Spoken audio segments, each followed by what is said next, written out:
Dr. Chisholm is an emergency room physician who is also currently working in Collingwood and has served in RVH and other settings as well as for Orange. And at this point he has developed a handouts.ca program which he's going to talk about, which supports emergency department staff to easy access for resources and tools. So thank you, Dr. Chisholm, for joining us today and working on your efforts to improve patient care and reducing risks and increasing efficiencies in emergency departments across the province. Thank you. Thank you. Good to see everybody today. It's nice to see people in person. Missed that. I'm going to talk briefly about a little pet project of mine that we developed in the emergency department in Collingwood with assistance from our friends at ROMP. See if I can make this go here. Does this work? Do I turn on? Which button do I push? Need some tech support here.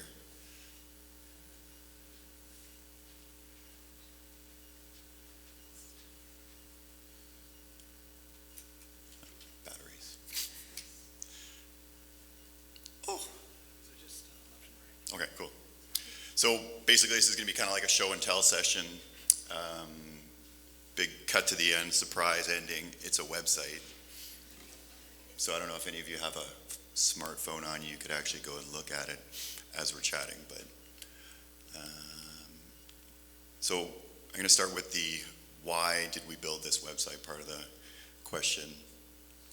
I don't know if any of you have been to an emergency department recently, but it kind of looks like that, except for the fact that most of the people standing in line currently are 3 years old with a fairly exhausted mother.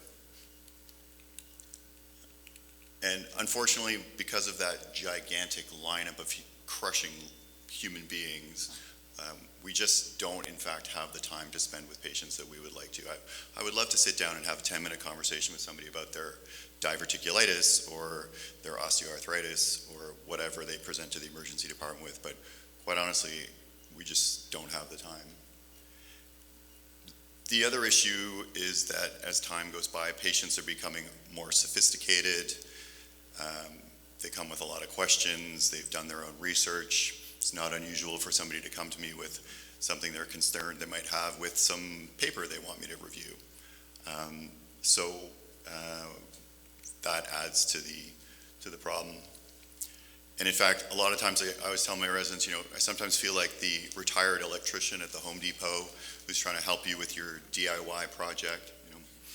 Syphilis, aisle 4, need an MRI, that's aisle 6. Lyme disease, got a whole section at the back for Lyme disease. So there's that. The other problem is that, quite honestly, I have the attention span of a gnat. I couldn't find a good picture of a gnat, so goldfish will suffice. So I mean, I can't really spend the amount of time with patients that I would want to. Oops, wait a second. The other problem that I've learned, and this was underlined by the pandemic, is that, a lot of what I tell a patient as soon as they go out the door, it just evaporates. Particularly for, I would say, gentlemen of a certain age. Once they leave the emergency department, they have absolutely no recollection of anything that happened. So what I always tell my residents is you have to have a daughter. So what you need to do is you need to get on the phone and you need to talk to the daughter. Don't call their son, call their daughter. Because otherwise you're going to get a nasty letter from the patient experience department, and this sort of circumvents that problem. The other issue, or the other really good piece of advice I got from one of my colleagues and mentors, Dr. Quigg, was that everybody should leave the emergency department with a piece of paper. It's not sufficient to give people reassurance, good advice. They got to take something home with them, party favors. So if it's a prescription, great. If it's a handout, something that they can put on their wall, something that documents their experience. So I had all these great ideas. I thought, how am I going to make this actually happen? So I actually thought, I suffered through the introduction of our new EMR Expanse, and it's become painfully obvious to me that a lot of tech toys or tools that are deployed to make hospitals better are actually not very doctor friendly, and are actually very inefficient, and actually don't solve the problems that I have. So I thought, I know what I'm going to do. I'm going to learn how to build my own software. So I actually applied for a degree in computer science at the University of Waterloo, and I talked to a professor there who said, you don't really need to do this. You can just do your own stuff. You can teach yourself how to do it. You're obviously reasonably clever. Debatable. And there's all kinds of resources online so you can teach yourself, and you should just start building stuff. So that's what we did. So that's how we got to this part. So basically what it is, it's just a repository. And we're trying to find the best information that we can give to patients, so they don't have to do their own Google search and find garbage. We can kind of point them in the right direction. So it's discharge instructions for patients from the emergency department. It's that piece of paper they get to take home with them. And it's free, and it's not hard to find on the internet. And it's built with our help from our friends from ROM. So again, it's kind of like a gigantic filing cabinet. So what I didn't want to do, and what I've been doing for a while, is I've been stealing other people's stuff. So if you look at the Children's Hospital of Eastern Ontario, they have the very best handout about pediatric constipation. So I'd go to the CHIO website, and I'd download the thing, and I'd give this to Mom, and I'd sort of go through it with her, and I'd highlight all the sections that were relevant. But why would I make another handout about pediatric constipation? It's there. A lot of people just don't know it's there. So that's what I wanted to do. I wanted this to be the spot to go to find your handouts. And if you made it onto our website, it's kind of like a gold star. So these are some of the organizations that we stole stuff from. Some pretty big names up there.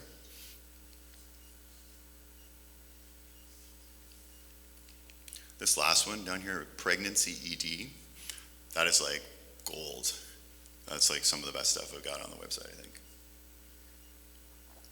So the question is, was it worth doing? Is it useful? Do people use it? So it's not really like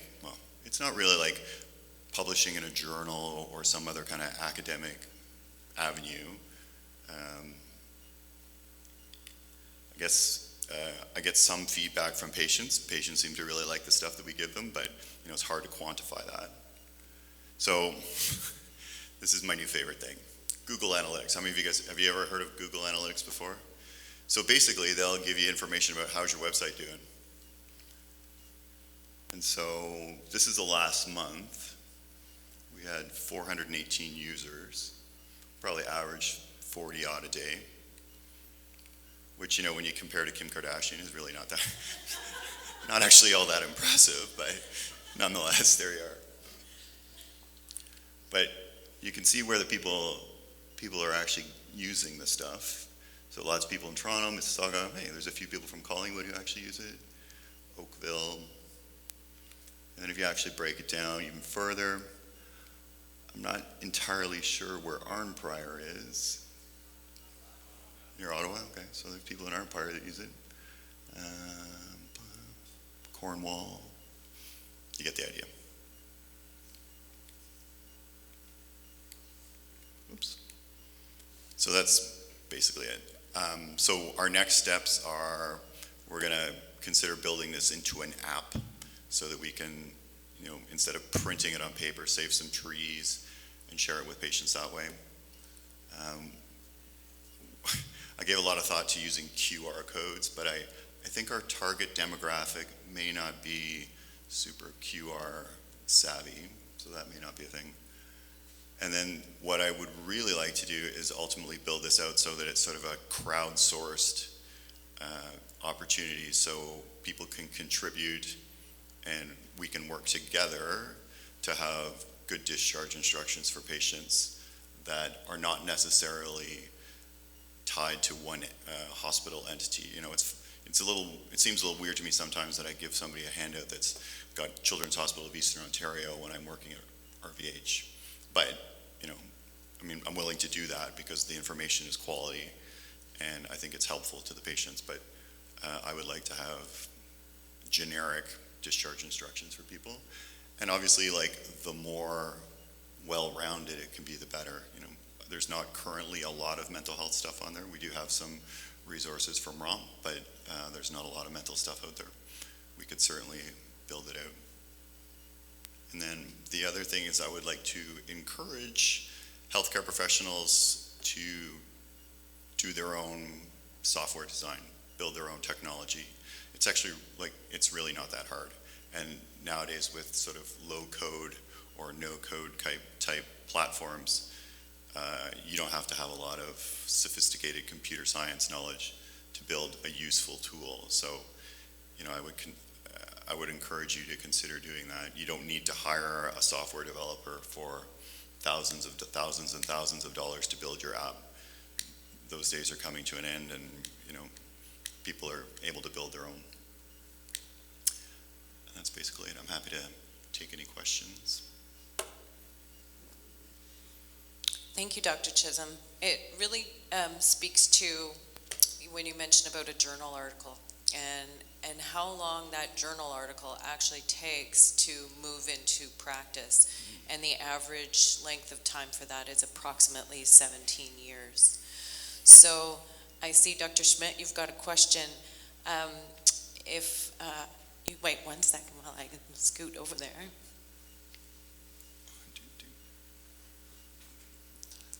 Great project. I'm a family doc, actually originating from Western, but now I work in Sauble Beach. So I've gone from 35 years of urban practice to 4 years of rural practice, and probably enjoying it the most I've enjoyed in my whole life. I'm a firm believer that out of adversity sometimes comes brilliance, and I think this is brilliant. And I'll give you another, because I still teach at Western, the students have to do a QI project. So I had a young family, or a third-year medical student, and her project, she goes, "I have no ideas, what do you want me to do?" And I said, you know, I'm constantly directing people to YouTube for physiotherapy advice. So I said, why don't we agree and look at the top 30 MSK issues, and we'll code, or we'll collate the top 3 in each category, and then document it and try to upload it to our EMR. And then, because we have almost everybody's email, so I could actually email a couple of YouTube videos to people, because they don't, number one, during the pandemic, the physio clinics were closed, and number 2, they don't have the money. So it's actually been a godsend, because we now use it in our clinic. All the practitioners use the same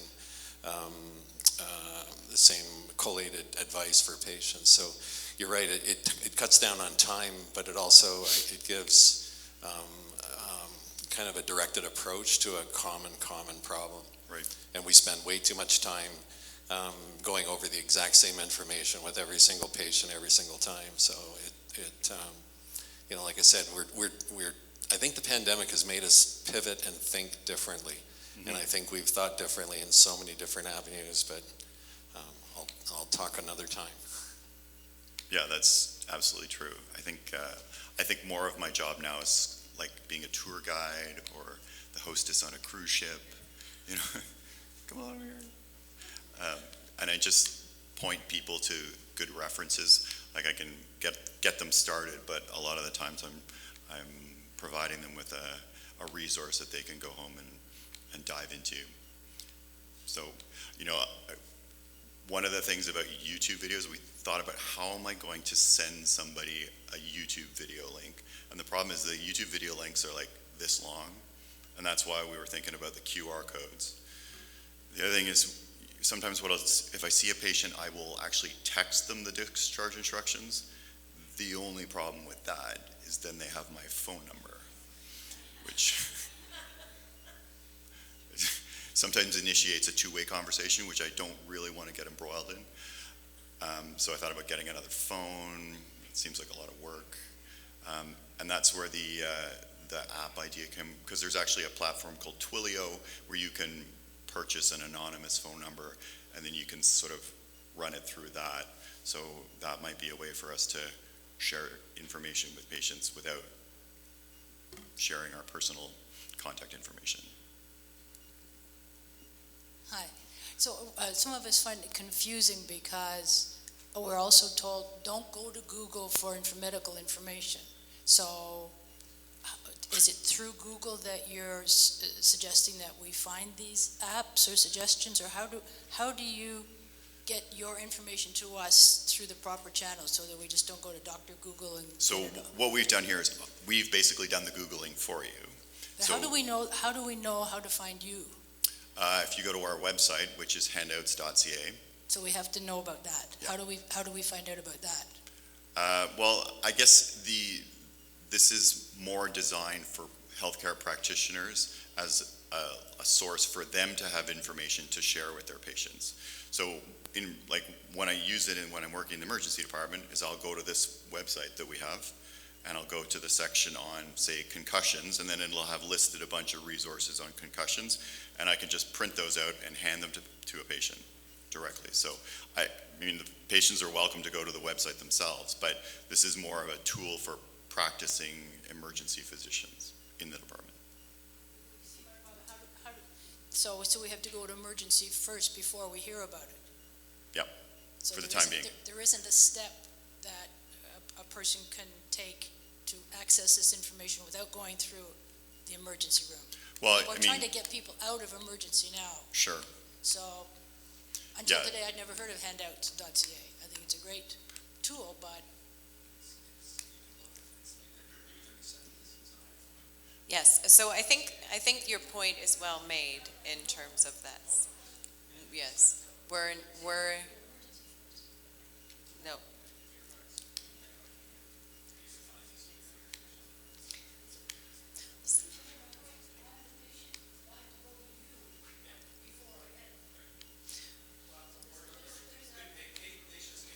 Yeah, it's not a secret. They could find it themselves and use the resources. That's right.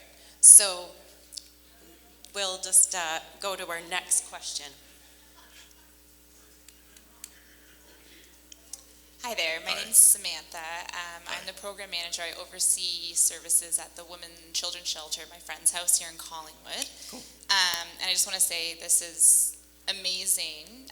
One, I think for when people are accessing Emerge for many reasons, I think this does provide so much, but even just myself quickly looking at it, when we have people intake, this provides us with streamline to resources, potentially not having to send them into Emerge. If they don't have a family doctor, if a lot of these aren't referrals and stuff, so it's really great. My question is, you're curating all this really good information that you've sourced out, you know that it's reliable, valuable. So I've been a social worker for 16 years, 10 of it I've done intensive case management with mental health and addictions. Primary population we work with don't have phones. General pop, this is amazing. So I think for service providers, having exposure to this, like when I think of all the roundtables I'm on in South Georgian Bay, all the community networks, like this is something I just want to send out and say, hey, look at all these great resources here. I'm just wondering, because a lot of it would be printable, are you considering sort of that paper option, like a pamphlet even, that shelters, community centers can have with all this really great work that you've done? Yeah, so the way we built this, like the intention was that providers in the emergency department would be able to access stuff and then print it out and then hand it to people. People don't need to have internet access to benefit from this. This is a tool for emergency physicians or nurse practitioners or what have you to be able to just print something out instead of having we used to have racks with instructions about here's how to look after your laceration, here's how to look after your concussion, or you grab something on the rack and give it to people and we're always covered with dust. But this is something you can use right at the time you need it.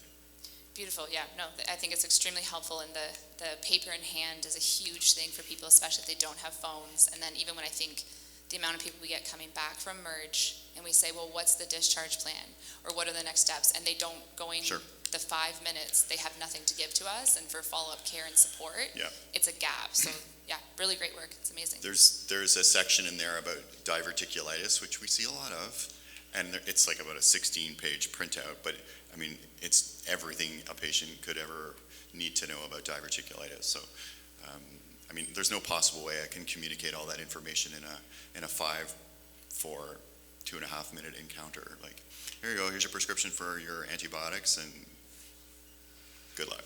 But, yeah. Perfect, thank you. Any other questions for Dr. Chisholm? Gaynor? Hi, Dr. Chisholm. This is awesome. I can see lots of usage, and I've got my Ontario Health Team colleague next to me, so I think even maybe links on the OHT website might be helpful. Mm-hmm. I'm just wondering about maintenance. I'm going to assume that that's with Michelle's team. Is that going to be? For the time being, it's a bit of a pet project, so it's me. And I think this is the other incredible part, is that as we are so short for healthcare providers and resources in our communities, we have to look at what tools are out there and what's available to us, or who is doing the innovating. And this just goes to show you that it is, the literature supports that the innovation is happening at the coalface. So directly in the emergency rooms, we're finding unique ways of managing not only patient volume, but information volume. And so what are the next steps for that, and how do we bring this to a larger group? Where do we see the opportunities for all healthcare providers to be working together to have resources such as this? I know you've chosen, Dr. Chisholm, to use a website. What were the factors there? Why did you go to a website first and not to an app? And what can we do to support, one mode over another? There's always a changing medium, but you did choose a website. Yeah, I mean, ultimately, I'm hoping there will be an app. It's a slightly different technology. It's a different coding language. There's a little more overhead involved in building an app. I mean, increasingly easier to do, but websites are reasonably easy to construct in reality. And then we do know that you are using the electronic medical records. So what are the linkages between the EMR and some of this information? So is that something that we're able to bridge or see happening in the future? So, I mean, I'm not completely opposed to EMRs. I think there's a lot of good things that come out of EMRs, but it's almost impossible to DIY anything or innovate as an individual with respect to an EMR, because they have those things locked down tight. And they don't want anybody to tamper with them or build anything without authorization. So, I mean, this is something that I built because it serves a need I had, and I didn't require any permission or authorization to build it. So, And now it's free and open access. sure, anybody can use it. That's great. Any other questions that someone from the group might have at this point? Elsa?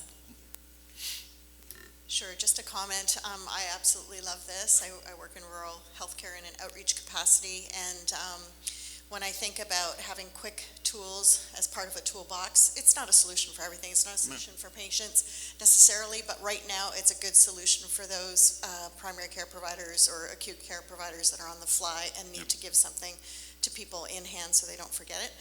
And certainly I think that this is a real inspiration for all of us in different ways. I know that my team, we've created our own little Wikipedia page, which also is not hidden out there, but it's also not relevant for everybody, but we use it quite regularly because we're out in the community. We can tap into it and pull what we need while we're on the fly. And I just think even our primary care docs are going to look at this and go, wow, this is great.